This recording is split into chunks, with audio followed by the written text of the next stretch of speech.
Good morning, friends, and happy Sunday.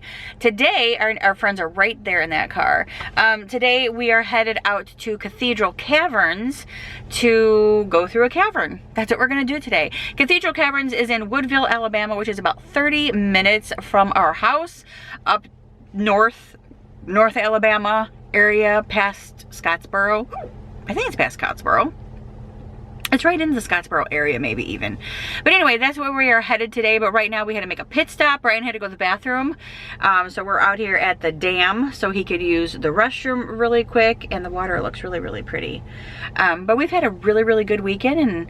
And we're headed over to our final adventure for the weekend. And I thought that I would take you guys along with us so you guys can see what the caverns looks like. So let's go on a fun adventure today.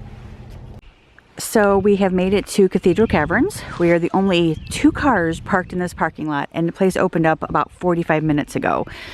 And then basically what you do is you walk down here, and this big building right over here is where you will pay to get your tickets to go into the cave, which the cave will be right over here to my right. So as soon as we get down there, I will show all that to you. So although the place opens up at 8 o'clock, tours don't start until 10. So we are about an hour and 15 minutes before the very first tour. So I think we're just gonna hang out here. I mean, look at how pretty this is, just to sit around and just chat. There's a little store inside there where you can buy souvenirs, postcards, all that little stuff that you would like to have.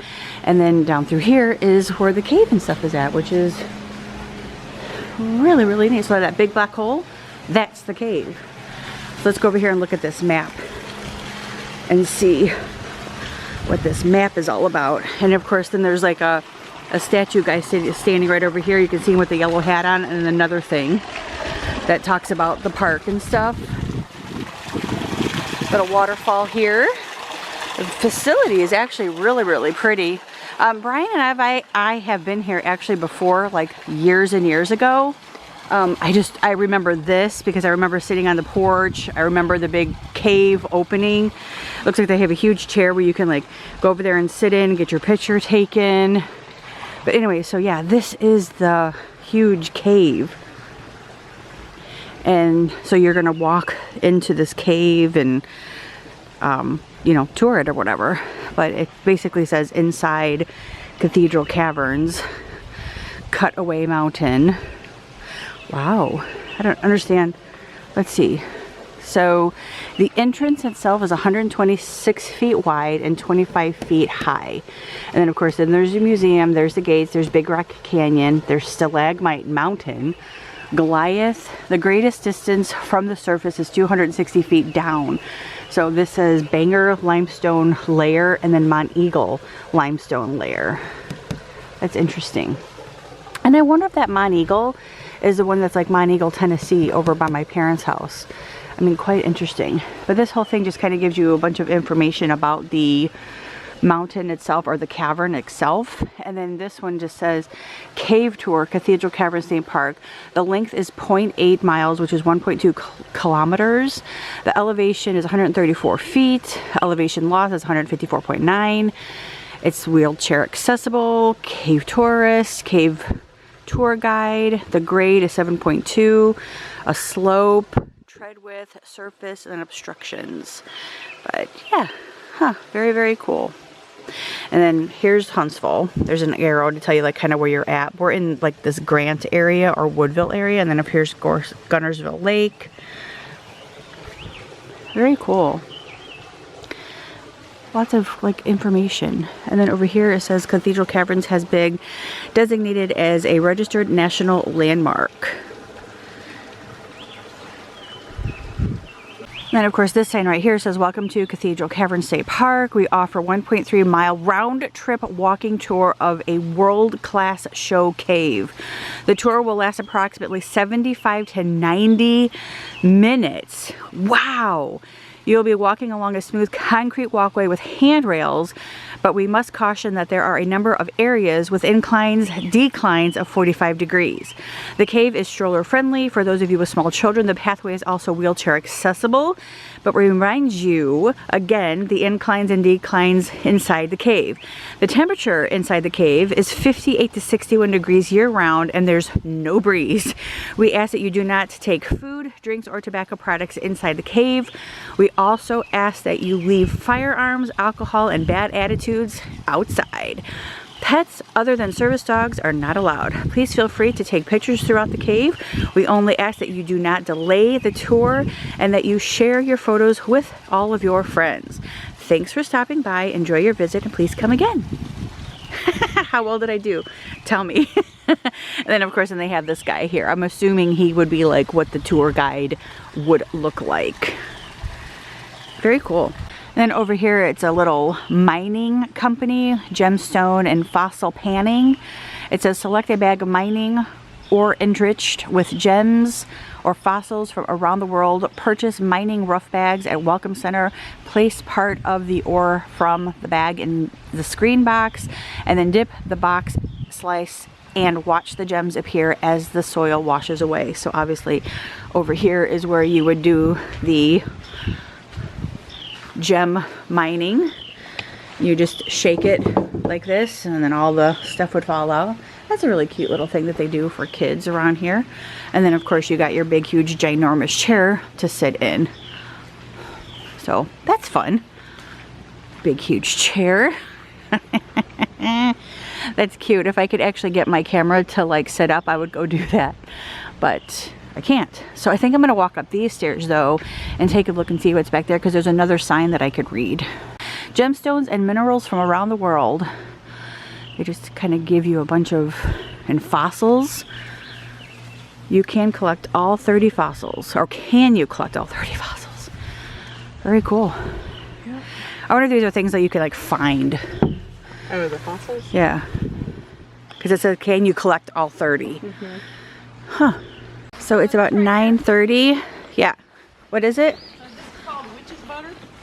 Witch's butter? Witch's. So those are mushrooms and they're called witch's butter? It's a jelly fungus. A yes, jelly called, fungus. Yeah, witch's butter. Witch's butter. Edible. And it's edible. People put it in soup, she said. Yeah, did you show the trillium? No, not yet. Okay. When we go back through, I will. So basically what we're doing, it's about 9:40 and our tour is in about 20 minutes, but we're actually taking a little walk through this path right here. But look what I have on. Sandals. And we're hiking in sandals. What did you find there? Wildflowers? Oh yeah, those are pretty. Looks like you've come to a fork in the road, Ray.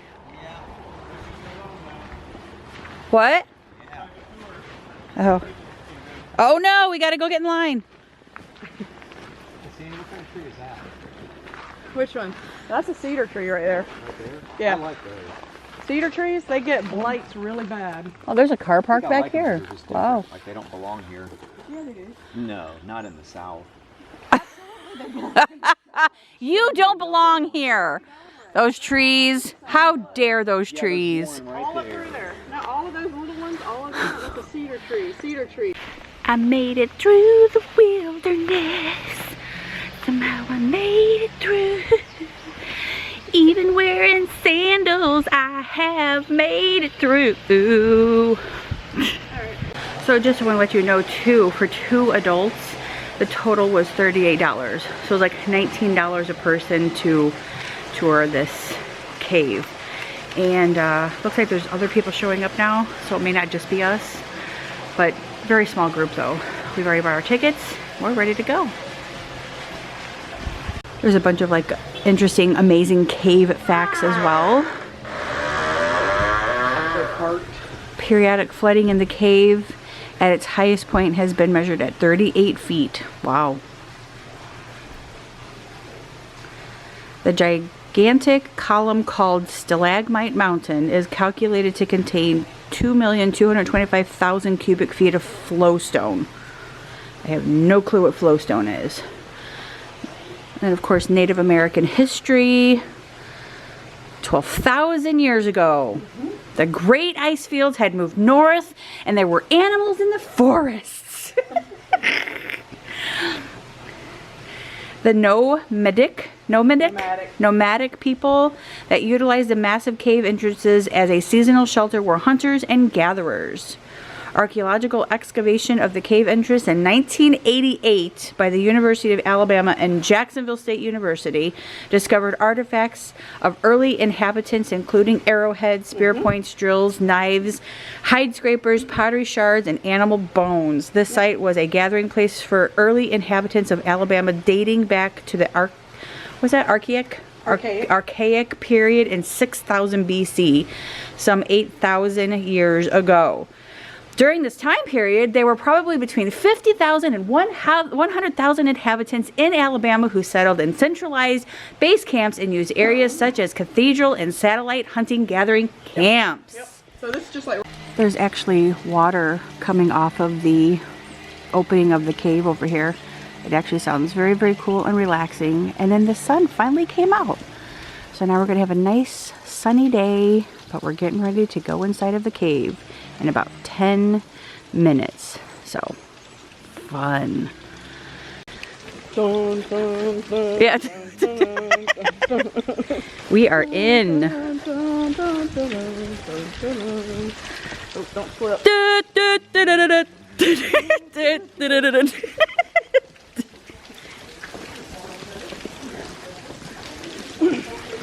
It is like going into the death cave.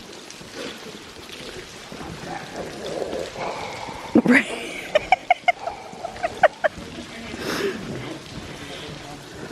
Sure looks like that ceiling could fall. Oh, that's great, Bray. That's really what we want to hear right now. That would suck. So, please feel free to ask me. I'll do my very best to answer them. We're going to get started right here with the mouth of the cave. It is 126 feet wide and 25 feet tall from that stone wall right over there. And that opening is 100% natural. We did not open that up at all. We also know that Indians used to live right here in the mouth of the cave because we found things like arrowheads, spear points, pieces of pottery, and old pieces of clothing. Right over here on this wall, we found an 8-inch spear point that we know was used for ceremonial purposes. And you can actually now go see that in the Smithsonian. We also know that this area of Alabama was once under a shallow ocean because this cave is made out of limestone. Two different types of limestone, Baker limestone and Montego limestone. And I'll show you those on either wall when we get to the back of the cave. Alright, I do not mind if you use flashlights, flash photography, anything like that, except for one room in the back of the cave, so I'll let you know before we get there. I also recommend putting your phone on airplane mode just because we are not going to get any service back in the cave and it does drain your battery a little bit looking for service. Alright, we can go headed back. During the Cold War, we were designated a fallout shelter. They told us we could hold up to 10,000 people back here. However, this will not make a very good fallout shelter just because how big the mouth of the cave is. And we also have a running water source going right through here. They loaded us up with these barrels right here. These contain things like food, water, and medical supplies. And once they were emptied, there's directions right here on the side on how to turn it into a toilet. And this one in particular contained crackers, so we call it our cracker barrel.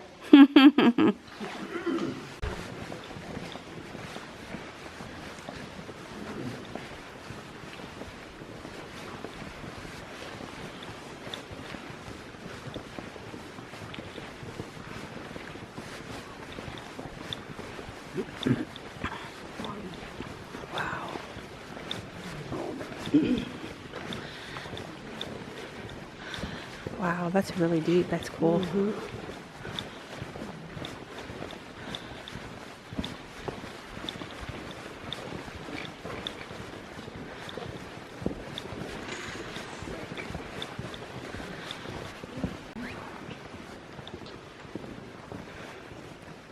Wow. It's really deep.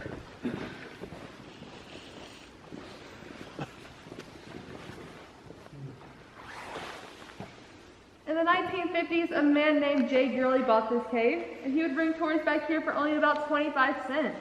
If you look over the railing here, you can see one of his original pathways. I didn't. He would bring tour groups down these steps right here, around the rocks, and just right down there to see Mystery River running.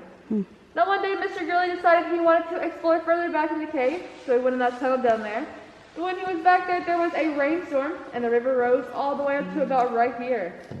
He was stuck back in the cave for 3 days. Yikes. Knowing he was back there, he decided he definitely did not want to spend the night again. So we got some workers together and they built this tunnel right over here on the other side of this staircase. That is going to be the only man-made opening in this entire cave, and that is the tunnel that we still use today. If you look right up here on the ceiling, does everybody see that little bitty black dot right there? Mm-hmm. That is actually a shark's tooth that predates the megalodon. Wow. There's one right there and another one right there. There are hundreds of shark's teeth located all throughout the cave. They're just a little hard to spot, but I'll show you one more in the back. Everybody see it? Mm-hmm.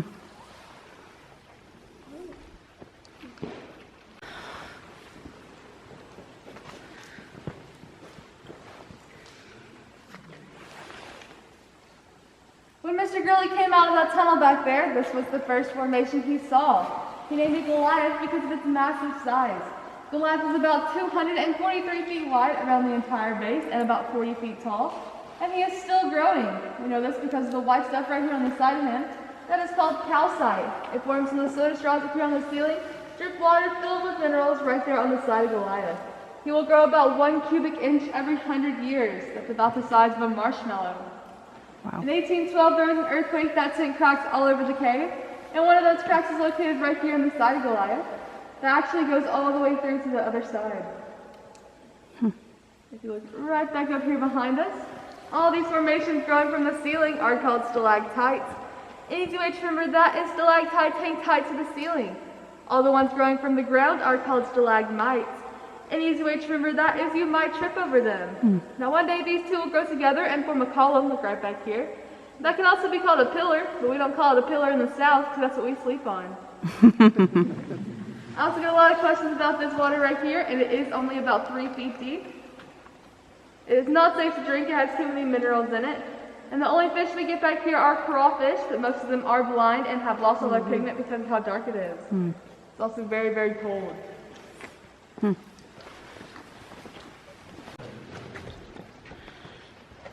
That is so cool.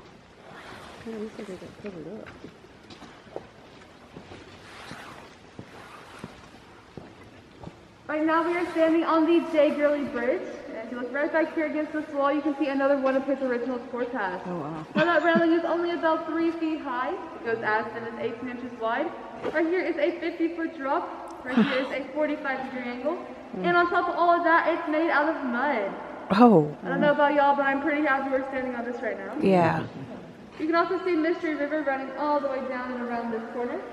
And going over it is a bridge that Mr. Gurley built so he could drive his Jeep to the back of the cave. You come down this hill, drive your Jeep across there, and come up the water over here. Wow. In Christmas of 2015, we got about 13.5 inches of rain, and that river down there goes all the way up to about right here. Wow. That's about this high over the bridge we're standing on right now, and a few tour guides actually came in here and kayaked this whole room. I'm very jealous of that. Oh. If you look right back here against this wall, you can see our pet unicorns. See the horn, the mane, the eye, the nose, and the body. It's like a unicorn. And if you look over the edge here, you can see where the river comes out of the rock. Oh, wow. Has anyone ever gone through there? They have not. Or anything? Nope. It'd be pretty dangerous because we actually don't know where it comes from or where it goes. Okay. So if anything were to go wrong, it'd be like really hard to. Yeah. Right. Right. It's a risk I'm willing to take. Yeah, no, I'm not.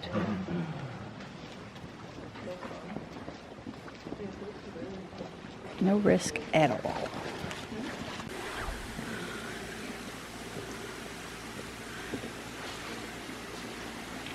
This formation right here is called our frozen waterfall. It is a flowstone formation, and it is so smooth like that because the water that is constantly flowing over it. We do pump the water over it now, but at one point it was natural. We believe that that 1812 earthquake actually moved the natural spring that was on top of there. You can also see a couple of tracks from the earthquake. One is going right here. It comes up all the way over here. This area has been filled in with concrete by Mr. Gurley, and he even left his handprint right there. Mm-hmm. And if you brought your imagination with you on the tour today, then you will see through some of the formations down here. And see a herd of elephants walking away from us. It's like an elephant bike. Trailing here, you can see a series of brimstone dams. These are all naturally formed and just help to regulate the water over the waterfall. And our caves are anywhere from 6 to 8 inches deep, but in larger caves they can get up to 6 feet deep. And they're very cold. If I stick my laser in, you get something close down the ceiling. Each pool is different.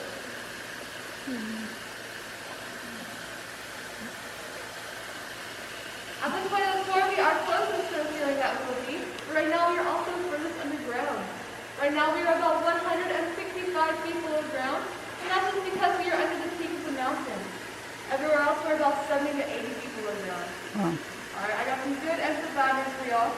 The bad news is the trail does get a little bit more difficult, but the good news is the cave does get a lot more beautiful, and y'all have made it halfway.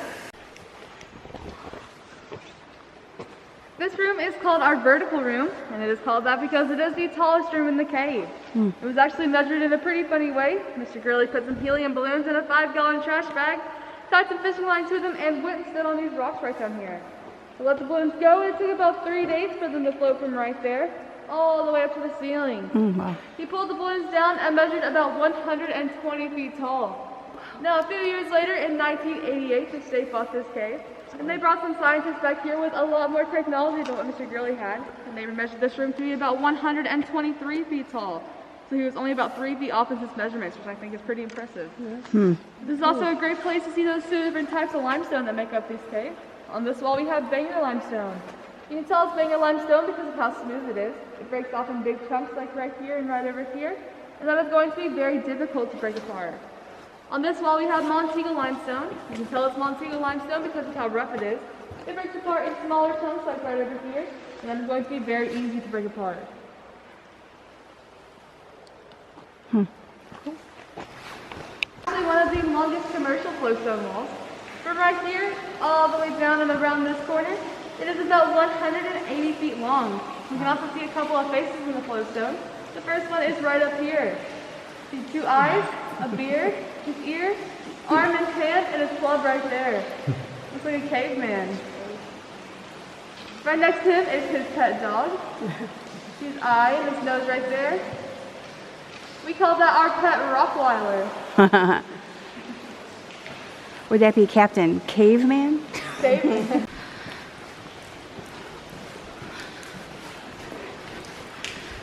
Hear the water dripping.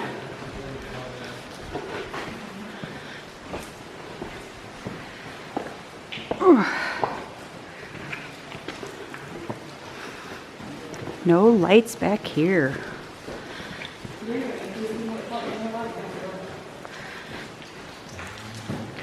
Wow.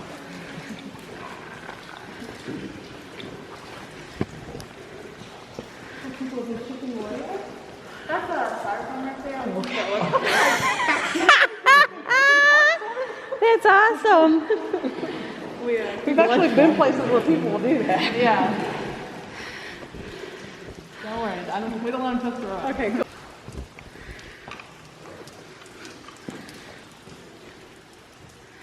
We're going to start right here behind us. If you look right up there, you can see our crocodile. See the mouth, the legs, the body, and the tail right there. He is sitting on the rock rhinoceros. See the big head right there? The forehead, the eye, the nose, and the horn right there. And if you look right up here, you can see another shark tooth. That little bitty black thing hanging from his belly right there. That is another shark tooth. Now back when Mr. Gurley bought this cave, he bought it for about $3,000. Wow. That was him and his wife's entire life savings, but there was one catch. He did not tell his wife he was buying this cave. As you can imagine, she was just a little bit upset. It took her about a year before she finally agreed to come back here on her birthday. So Mr. Gurley took her to this room. The first formation she saw was right over here. She said that looked like a church bell. The next 2 formations are right here. She said those looked like the columns in a Gothic church. And lastly, she said these formations right over here looked like the pipes from a pipe organ. Now, originally this cave was named Bat Cave, but she said this room was far too beautiful to be called Bat Cave any longer. So Mr. Gurley renamed the Cathedral Caverns in her honor. Wow. I'm going to go and take pictures now.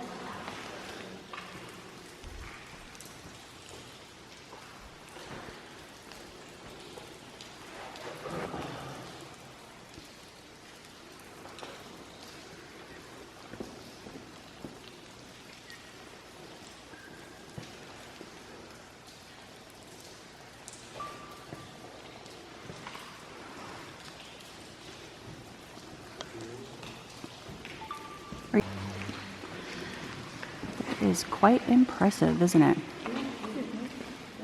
Wow.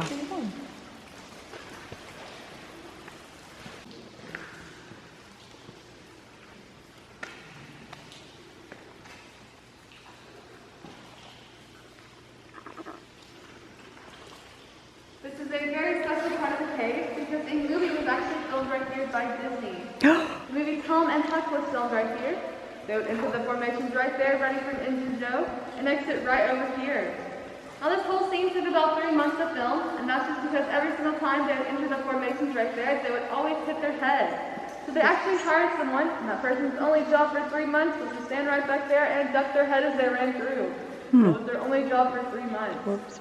Now there are some scenes filmed right here and some more scenes filmed back at Goliath, and that movie was Tom and Huck for anybody who missed it. You can also see another one of the cracks from that 1812 earthquake running all the way along these formations. Wow.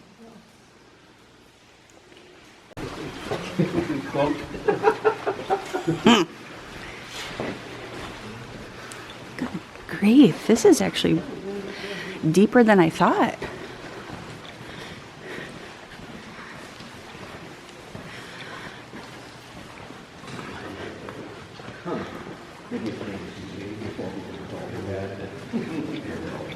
Well, that's what I was.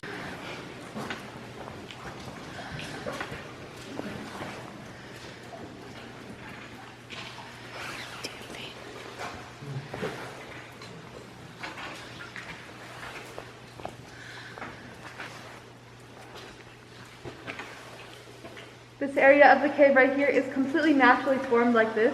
It is called our witching well, and it is about 4.5 feet deep.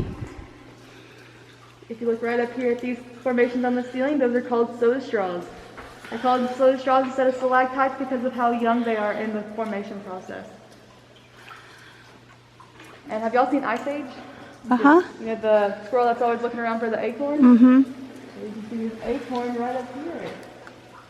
Oh, yeah. That's cute. That is actually a very rare formation. Mm-hmm.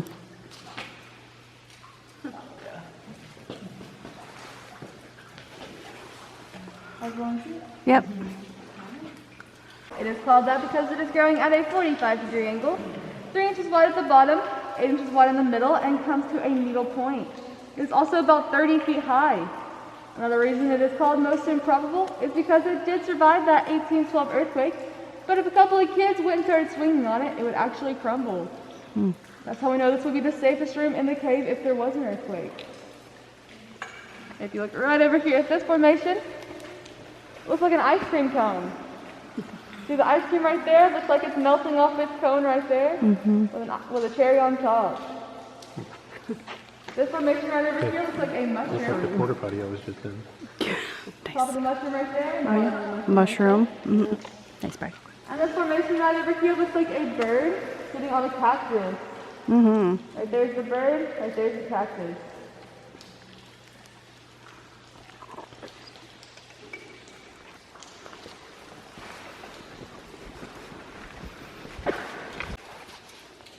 Unfortunately, this is the end of the pathway, but the cave definitely does not end here. Right now, we've come about 3/4 of a mile back into the cave, but it's going to continue for about another mile. If you were to go down these rocks right here, around, just right back there, there is going to be an opening in the wall. It's like an upside down L right there. You go through that opening in the wall and get to a second stalagmite forest, just like the one we just came through, except that one back there is going to be much, much bigger. Instead of only having 2 columns, that one back there has 8 columns. Go through that forest a little while longer and you're going to get to another hole in the wall. This one's going to be about the size of a 5-gallon bucket. You'll crawl through that for around 8 feet and get to our crystal room. The crystal room is made out of floor, ceiling, and walls, all made out of that shiny stuff we saw on the side of Goliath called calcite. And if you want to see a picture of either of those rooms, there's pictures next to the checkout window in the gift shop. Mystery River has also followed us all the way back there. If you look right back there, it is flowing about 40 feet below that crack in the wall. So it does drop off quite a bit right there. Something pretty cool about caves, it is one of the 2 places in the world where you can experience total darkness. So we are going to be doing just a little bit of that today. If you will watch a phone, anything that makes light, if you'll go ahead and cover up or turn it off for me, please. All right, everybody ready? 3, 2, 1. Damn.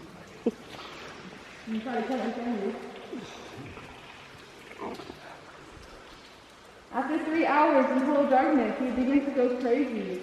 Not just because your eyes think they're adjusting, but they're not. They will never adjust back here. After 3 days, you will have serious eye damage, and after 3 weeks, you will be completely blind.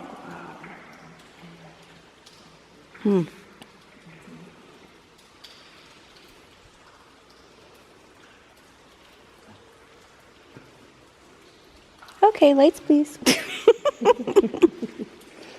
Yikes. Oh, cool.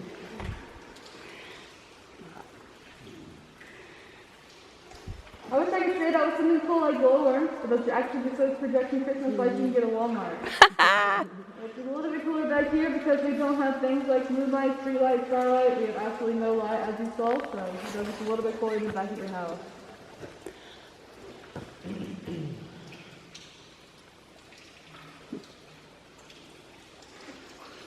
Wow.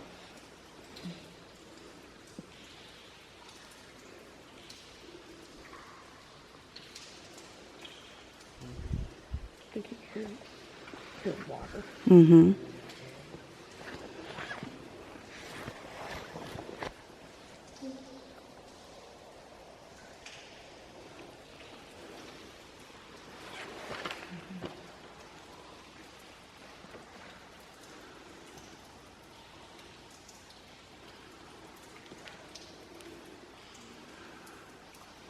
On my camera, they look like bat eyes. They look like bat eyes. I wish I could. They play on. So we have finished up touring over at Cathedral Caverns, and now we are trying a restaurant called Grandmother's. And look how cute this place is, and it's packed. How exciting. Wow. Awesome. Wow. Love it. Yeah, my parents all like this. Yeah. I'll bring it here.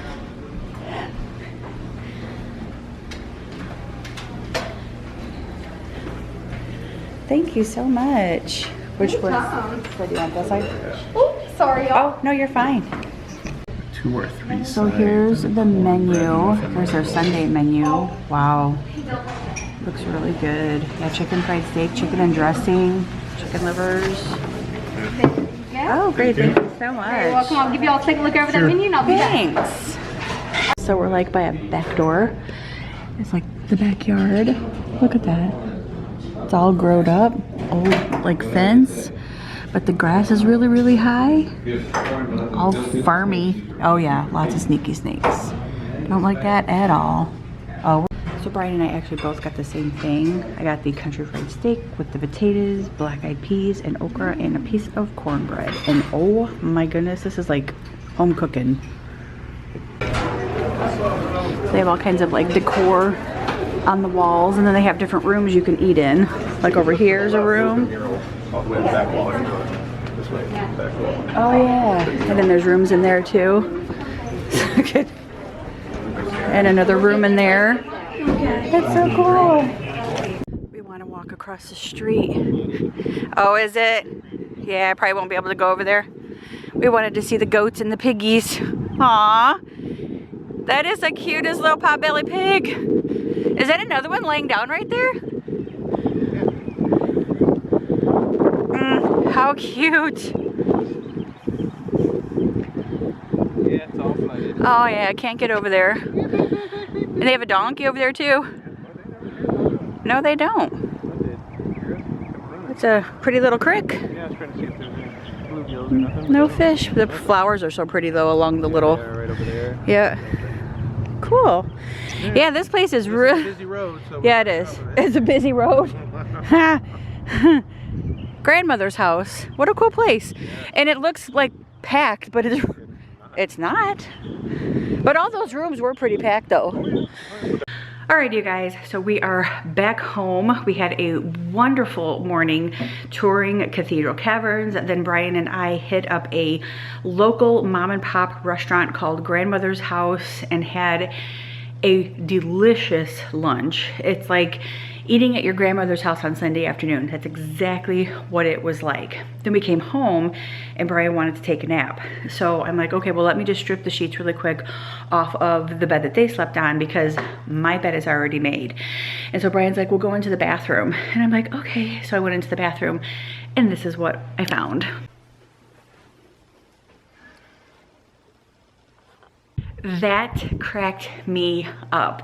They obviously left that sign in there for us to find when we got home or when I went in there to clean. Absolutely love that. That is the funniest thing. It was so good seeing them and so good having them here. But now tonight I'm having 5 ladies over from the street, from the neighborhood here, and we are going to sit down and talk about having like a Nantucket, or excuse me, we're going to talk about having a little like a street party type of thing, a little meet and greet, so we can all kind of get to know each other, know who each other is and all that good stuff. So that's what we are doing here this evening. So say 4 ladies are coming over. Yeah, 4 ladies are coming over and we're gonna just kind of chat about the date and the time and what we're gonna have and food and all whatnot and how to get the invites out. So, but anyway, that's it. I have wine glasses that I did wash up and sit out because I know one of the ladies next door is gonna be bringing wine over. And then Ray and Sandy actually brought us a bottle of wine. And I thought maybe we would, well, I don't drink it, but Brian, Ray, and Sandy do. But I have those out just in case. But nobody drank wine. Well, they were here. But I know the ladies probably will do it this evening. But in the meantime, I'm actually going to go ahead and take the dishes out of the dishwasher and straighten up the kitchen. But I wanted to go ahead and end the vlog here because I'm not going to vlog anymore today. Just wanted to share those few things with you this morning, and our lunch was so good. But thank you guys so much for hanging out with me. If you enjoyed this video, huge thumbs up. Don't forget to subscribe, and I will see you guys in my next one. Bye.